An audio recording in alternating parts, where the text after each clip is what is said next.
আসসালামু আলাইকুম। এখন আপনারা দেখবেন সংবাদ শিরোনাম।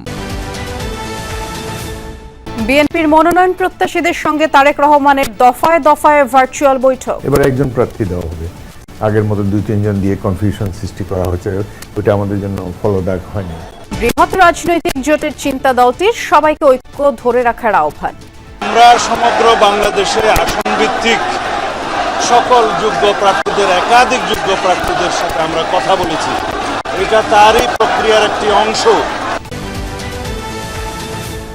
এনসিপির প্রতীক বরাদ্দ ইস্যুতে অনড় ইসি, শাপলার পরিবর্তে সব বিবেচনায় মার্কা দিয়ে হতে পারে বিজ্ঞপ্তি।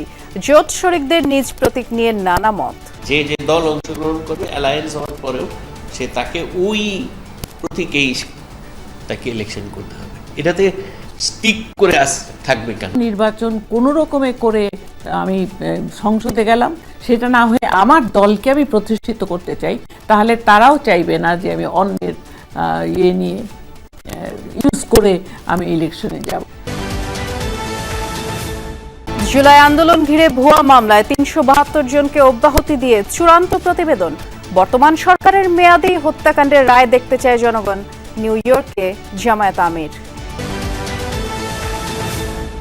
সিটি ইউনিভার্সিটিতে ভাঙচুরের ঘটনায় ড্যাফোডিল বিশ্ববিদ্যালয়ের দুঃখ প্রকাশ। আহতদের চিকিৎসা ও জড়িতদের বিরুদ্ধে ব্যবস্থা গ্রহণের আশ্বাস।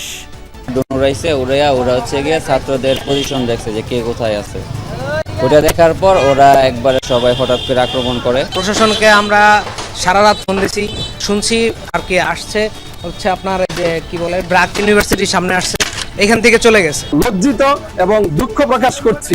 এর সাথে যদি আমাদের ছাত্র বিশ্ববিদ্যালয়ের ছাত্র বাইরে যদি কেউ জড়িত থাকে, আমাদের বিশ্ববিদ্যালয়ের নিয়ম অনুযায়ী তাদের বিরুদ্ধে অবশ্যই আইনানুগ ব্যবস্থা গ্রহণ করা হবে।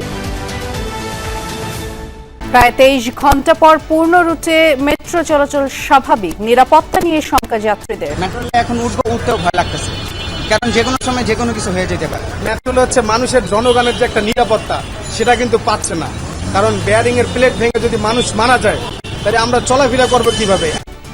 শরীয়তপুরে গ্রামের বাড়িতে চির নিদ্রায় শায়িত হতভাগ্য। আসসালামু আলাইকুম। এখন দেখবেন সংবাদ বিস্তারিত। দফায় দফায় মনোনয়ন প্রত্যাশীদের সাথে বৈঠক করছে বিএনপি। ঢাকায় ডেকে ধানের শীষের পক্ষে ঐক্যবদ্ধ থাকার নির্দেশ দিয়েছেন ভারপ্রাপ্ত চেয়ারম্যান তারেক রহমান।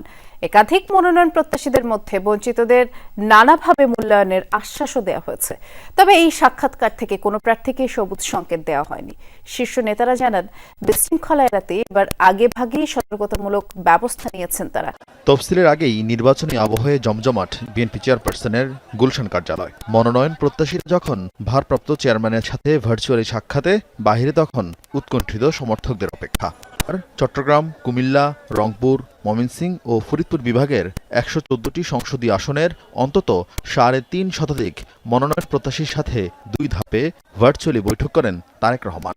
সোমবারের বৈঠক রাজশাহী, খুলনা, বরিশাল, সিলেট ও ঢাকা বিভাগের মনোনয়ন প্রত্যাশীদের সঙ্গে। শুরুতে স্থায়ী কমিটির সদস্যরা কড়া ভাষায় দলের সিদ্ধান্ত অমান্যকারীদের বিরুদ্ধে সাংগঠনিক ব্যবস্থা নেয়ার হুঁশিয়ারি দেন। তবে তারেক রহমান ছিলেন অনেকটাই অভিভাবক সুলভ ভূমিকায়, তুলে ধরেন দেশ ও দলের বাস্তবতা।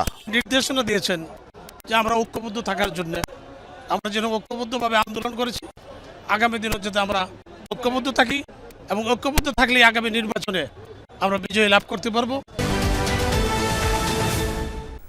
বিধিমালায় না থাকা এনসিপিকে শাপলা প্রতীক দিবে না কমিশন। সব প্রণোদিত হয়ে অন্য প্রতীক দিয়ে গণবিজ্ঞপ্তি জারি করবে ইসি, জানিয়েছেন সিনিয়র সচিব আখতার আহমেদ। দুপুরে নির্বাচন ভবনে সংবাদ সম্মেলন করেন তিনি। জানান, আগামী সংসদ নির্বাচনের জন্য 42,761 ভোট কেন্দ্র চূড়ান্ত হয়েছে। ভোট কক্ষ 2,44,649টি, অস্থায়ী কক্ষ প্রায় 12,000। একটি কক্ষে ভোট দেবেন গড়ে প্রায় 3,000 জন। চলতি সপ্তাহে রাজনৈতিক দল ও পর্যবেক্ষক নিবন্ধনের চূড়ান্ত তালিকা প্রকাশ করা হবে। উপদেষ্টা পরিষদে আরপিও অনুমোদন হওয়ায় জোটবদ্ধ নির্বাচনে দলীয় প্রতীক ব্যবহার করা হবে কিনা সেই সিদ্ধান্ত নেবে নির্বাচন কমিশন। নির্বাচন কমিশন মনে করেছে এটা রাখার দরকার নেই সেটা, এবং তফসিল সে করেনি। এটার ব্যাপারে যদি আইনি ব্যাখ্যাটা, তাহলে আইনজ্ঞকে জিজ্ঞেস করতে হবে। নির্বাচন কমিশন যেটা বলেছে যে তারা স্ববিবেচনায় নিজের একটা প্রতীক বরাদ্দ করে দেবে, সেটাই হচ্ছে এখনকার পর্যন্ত অবস্থান।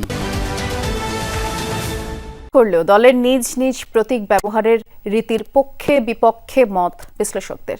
কেউ কেউ বলছেন প্রত্যেক দলের আলাদা আদর্শ প্রতিশ্রুতি থাকে, সবাই এক প্রতীক ব্যবহার করা ভোটারদের সাথে প্রতারণা। কারো কারো মতে এটি দলের পছন্দের বিষয়। জোটের প্রতীক নির্ধারণ ক্ষমতা রাজনৈতিক দলের থাকা উচিত, তবে এর পেছনে থাকে শরিক এমপিদের উপর বড় দলের নিয়ন্ত্রণ ধরে রাখার কৌশল।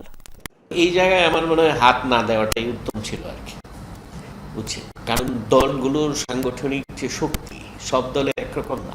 যে যে দল অংশগ্রহণ করবে অ্যালায়েন্স হওয়ার পরেও সে তাকে ওই প্রতীকেই তাকে ইলেকশন করতে হবে। এটাতে স্টিক করে থাকবে কেন আর কি? তাদের মতে ভোটাররা এখনো প্রার্থীর চেয়ে প্রতীকে নির্ভর, তাই জয়ের সম্ভাবনা বাড়াতে বড় দলের প্রতীকে ভর করতে চান প্রার্থীরা। এক্ষেত্রে ভোটার সচেতনতা বাড়ানোর পরামর্শ বিশ্লেষকদের। কেবল মার্কা নয়, প্রার্থীর যোগ্যতা সক্ষমতা বিবেচনা করার পরামর্শ তাদের। বটগাছের নিচে ছোট গাছ যেমন কোনোদিন আর বড় হতে পারে না, আমি মনে করি সেটা সেরকমই হয়। নির্বাচন কোনো রকমে করে আমি সংসদে গেলাম, সেটা না হয়ে আমার দলকে আমি প্রতিষ্ঠিত করতে চাই, তাহলে তারাও চাইবে না যে আমি অন্যের নিয়ে ইউজ করে আমি ইলেকশনে যাব। মানে তৃণমূলের সব ভোটাররা যে তার কথা শুনবে এমন তো না।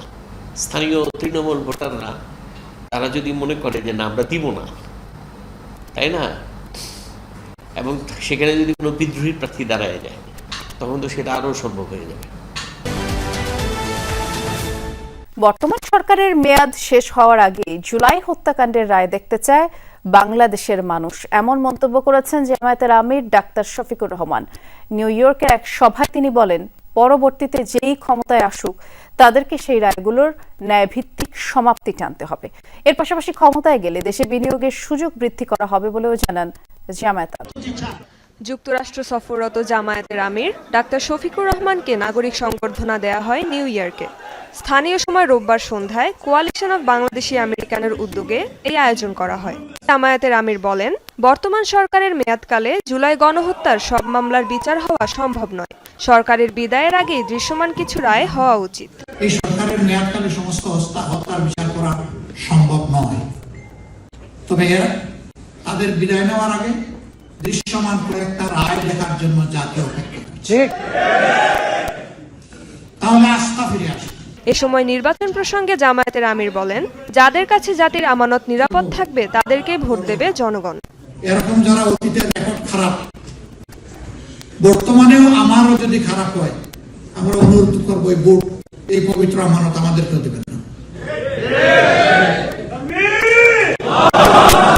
আল্লাহ আমাদেরকে বিবেক দিয়েছে, এই বিবেক দিয়ে বাস বিচার করে জাতির আমানত যার কাছে রাখলে এটার হেফাজত হবে আপনার আস্থা এবং বিশ্বাস জন্য। সিটি ইউনিভার্সিটিতে ভাঙচুরের ঘটনায় ক্ষমা প্রার্থনা করেছে ড্যাফোডিল বিশ্ববিদ্যালয় কর্তৃপক্ষ। আহতদের চিকিৎসা এবং জড়িতদের বিরুদ্ধে ব্যবস্থা গ্রহণের আশ্বাসও দিয়েছেন তারা। এদিকে সিটি ইউনিভার্সিটির ভিসি জানিয়েছেন, হামলার সময় ধরা পড়া 11 জনকে এখনও তাদের শিক্ষার্থীরা